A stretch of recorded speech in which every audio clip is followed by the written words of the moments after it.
1पासून तर 100पर्यंतच्या नंबरचा स्क्वेअर कसा करायचा शॉर्ट ट्रिकच्या माध्यमातून ते बघून घ्या. 24चा स्क्वेअर करायचा आहे तर सर्वप्रथम 4चा स्क्वेअर करून घ्या. 4चा स्क्वेअर येतो 16. 16ची 6 लिहा. कॅरी 1 कॅरी ठेवा. त्यानंतर 2 आणि 4चा मल्टिप्लाय करा. 4 1 4 4 2 8. 8चा डबल करा, तो येते 16.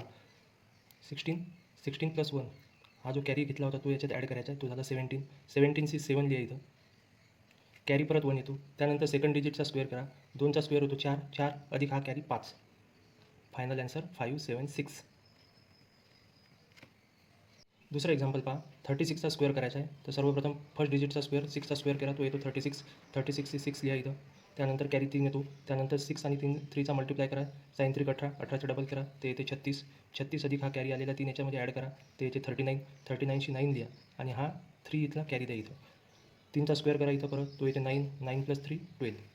Final answer 1296.